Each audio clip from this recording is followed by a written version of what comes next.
Welcome to the Robotics Through Science Fiction podcast. I'm Robin Murphy, and in this episode, I'll review The Automatic Detective by A. Lee Martinez. It's a thoroughly delightful detective film noir spoof, the love child of a Prairie home companion's Guy Noir, Hard Luck Hank, and the Rules of Super-villainy. But it does actually touch, pun intended, upon manipulation and dexterous grasping, hard problems in real robots.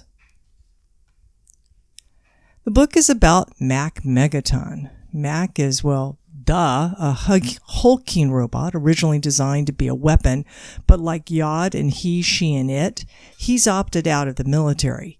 He's working hard to earn his full autonomy citizenship, working as a taxi driver in the steamy side of Empire City, the mutagenic capital of weird science.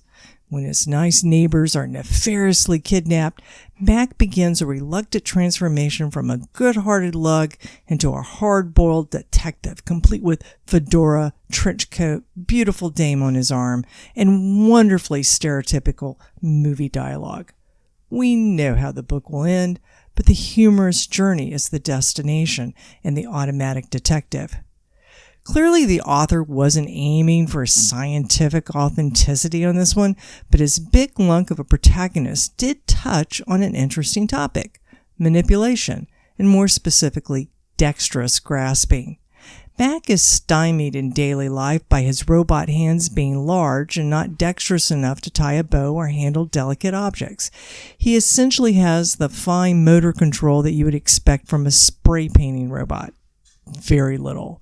And in that way, Mack has a lot in common with real robots because fine manipulation is very hard. Okay, why is fine manipulation hard?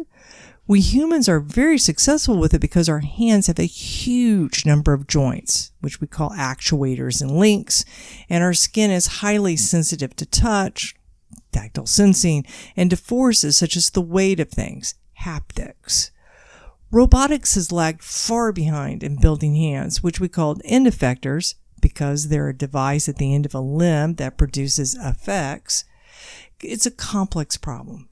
If you're trying to make an anthropomorphic end effector, you have to have small actuators that can move exceedingly small, precise distances, but also make the large grasping motions. One approach has been to use cable or tendon drive systems that put the motors external to the hand.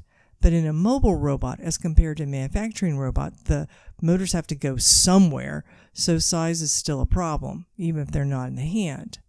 Sensing is also a challenge. Both packing in enough miniature sensors, they don't exist yet or aren't inexpensive enough to be practical, to make up for touch, but also how do you coordinate with camera control, what the robot's seeing?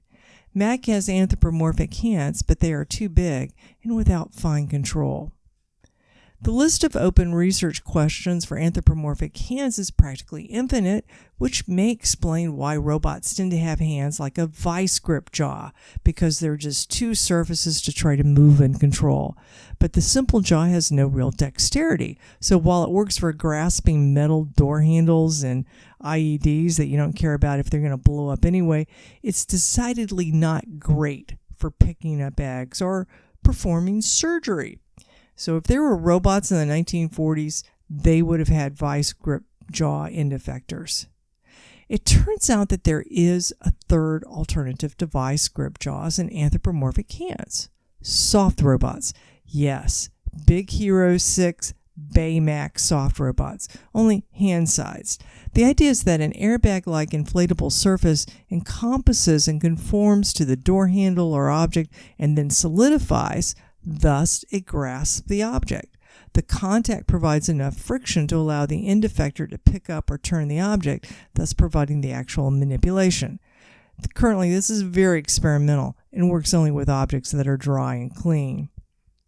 But you don't have to understand the research challenges in robotic manipulation to enjoy The Automatic Detective. It's simply a funny spoof on the film noir detective genres. No prerequisites in robotics are needed, just be in the mood for some fun. And you might want to listen to this one, as the narration for the audible audio version was perfect with a growling masculine voice and film noir tough guy delivery. So, Fix yourself a highball and be grateful you don't have to pick up the glass with Mack Megaton's less than dexterous hands. And listen to the audible version for the 1940s radio serial vibe.